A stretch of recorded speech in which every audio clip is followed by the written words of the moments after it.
ఉన్నదిది అని చెప్పంగగలరు గాని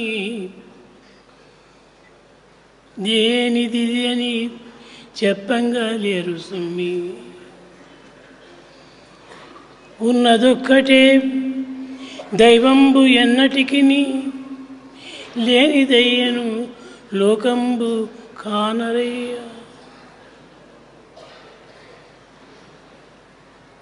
That which is existent can be explained and narrated. That which is beyond comprehension and human imagination cannot be described. There is one thing that exists, the divinity. God only is the existence. Prema Swarupulara, embodiments of love. ఈనాడు నూతన సంవత్సరమని అందరూ ఎంతయో నురుతలుగుతున్నారు. People are highly enthusiastic about this day, the New Year's Day.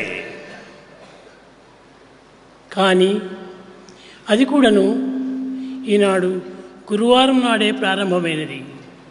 The New Year's Day commences this day that happens to be Thursday. ఒక దినమును మాత్రమే మనం పోల్చుకొని ఈ యొక్క పండుగలను ఆనందపరచుకోవడం ఇది కేవలం వెర్రితనం.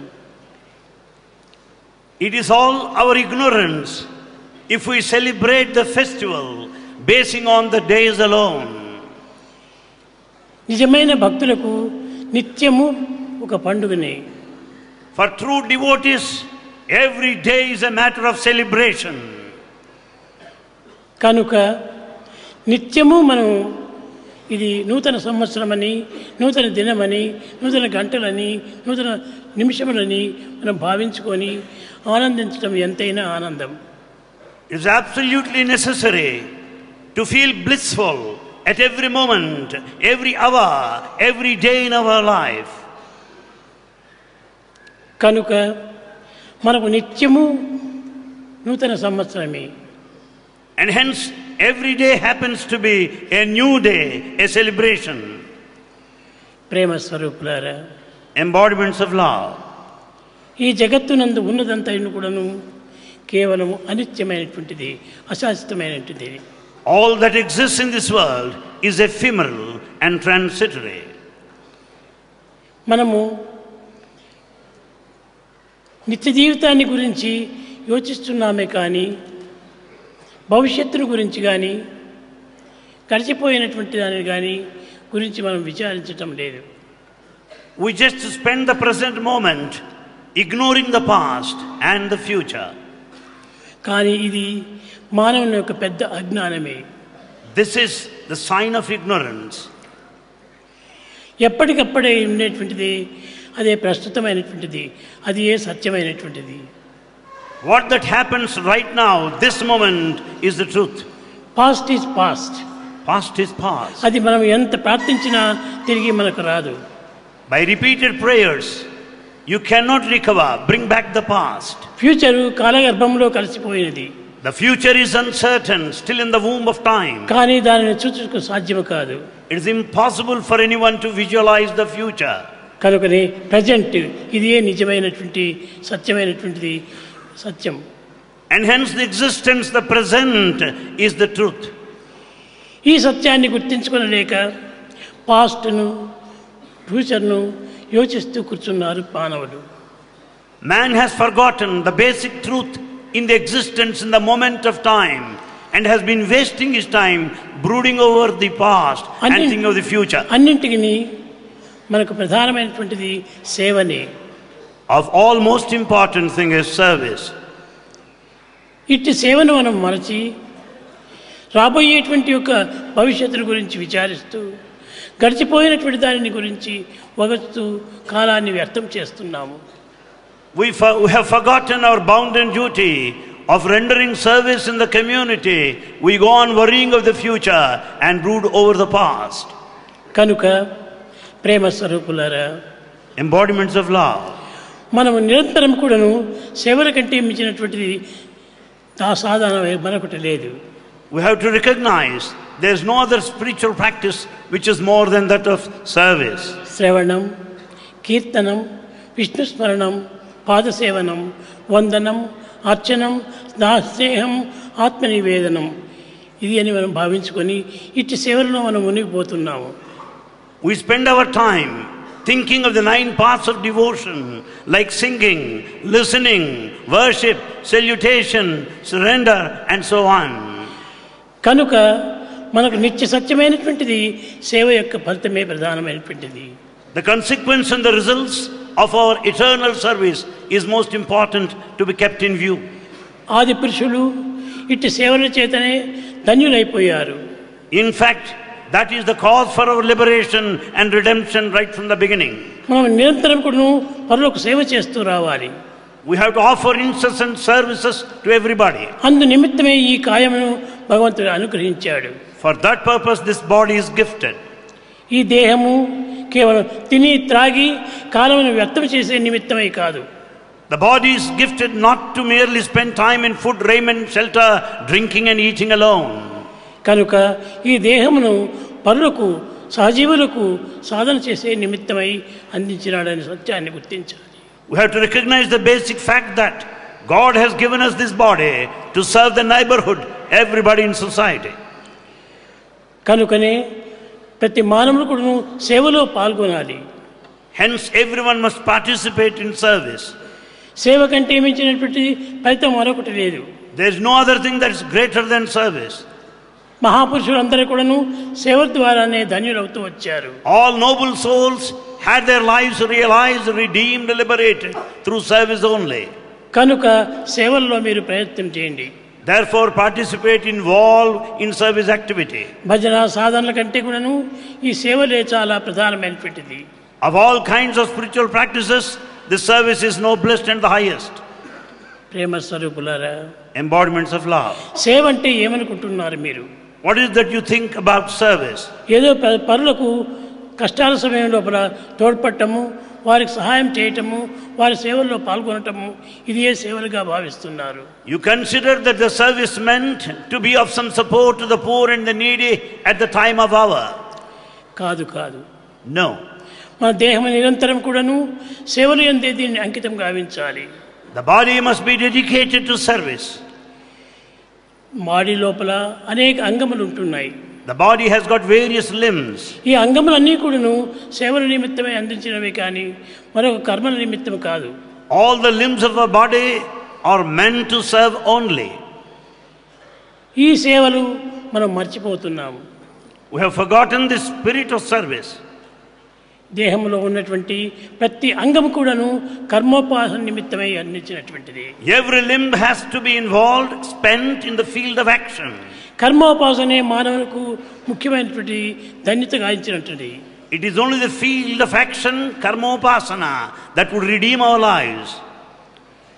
మనము ఎన్నో మందిరములు కడుతున్నాము, ఎన్నో సాధనలు చేస్తున్నాము, కానీ అవన్నీను తాత్కాలిక తృప్తి నిమిత్తమై చేస్తున్నామే కానీ శాశ్వతమైనటువంటి ఆనందం అందించవు. We build so many temples, the places of worship, and we undertake so many paths of spiritual discipline, but they confer only temporary joy and happiness.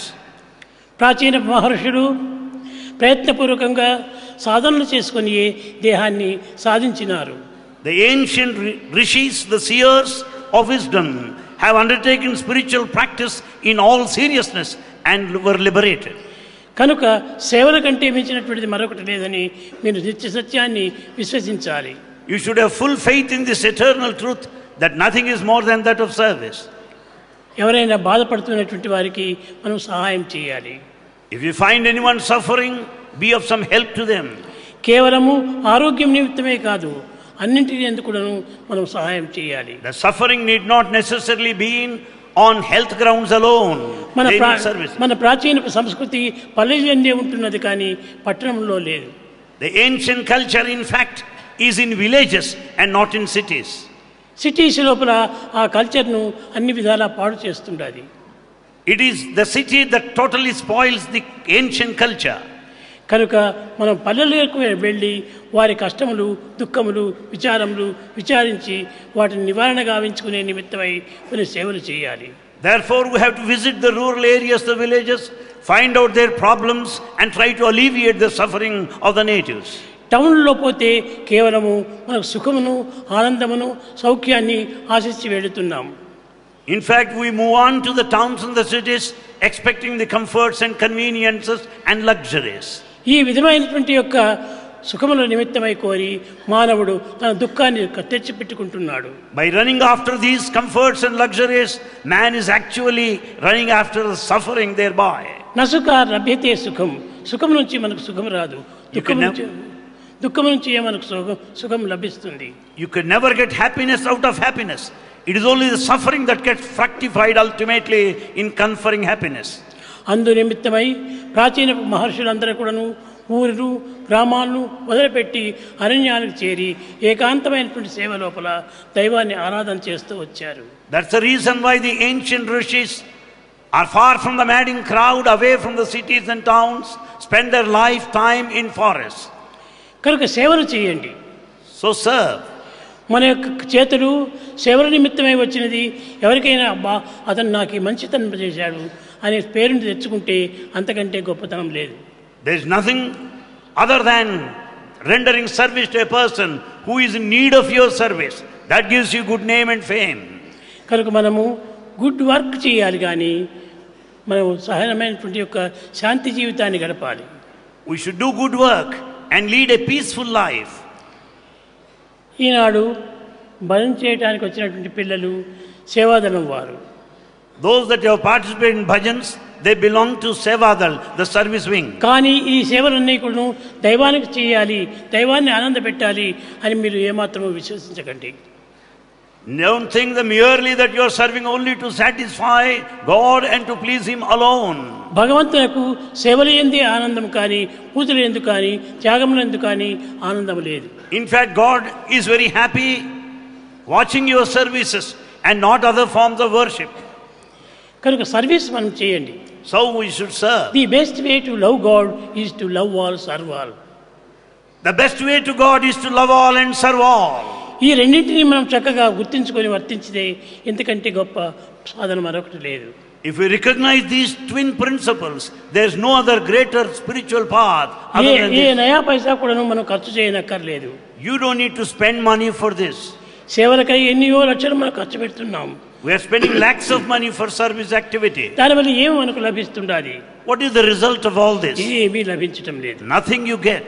కనుక ఈ ధర్మం ఖర్చు పెట్టి ఈ వ్యర్థమైనటువంటి కాలాన్ని మనం అనుభవించటం కంటే సార్థకమైనటువంటి జీవితాన్ని జరుపుకోవటం చాలా ఉత్తమము. Don't waste your time in spending money, high expenditure. Therefore, render service in true spirit. మా ఈ సేవాధర్మం వారు కూడాను స్వామికి సేవలు చేయడానికని నిమిత్తమైపోయి అనేక రకములుగా శ్రమలు కోర్చి వారి జీవితాల్లో చాలా వరకు నిలబెట్టుకొని వచ్చారు. People pass through the struggle, the stress and strain to serve people and sacrifice their earnings. వారు ఈనాడు 48,000 చేతిలో పట్టుకొని వచ్చారు.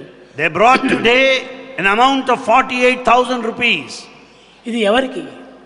For whom is it meant, that amount? సేవలకై వచ్చినవి. It is for service only. దరిద్ర నారాయణ సేవని చేయటం ఇది చాలా ఉత్తమమైనటువంటిది. To serve the poor people is the noblest of all. కనుక నేను వారికి చెప్పాను, నాయన మీరు దాన్ని బ్యాంకులో పెట్టి దాని నుంచి వచ్చేటువంటి ఒక వడ్డీతో నిత్య సేవలు మీరు చేస్తూ రండి. Bhagavan wanted them to deposit money in the bank and out of the interest they should serve the community. ధనం చేత ఏమాత్రమో మనకు గుణములు పెరగవు.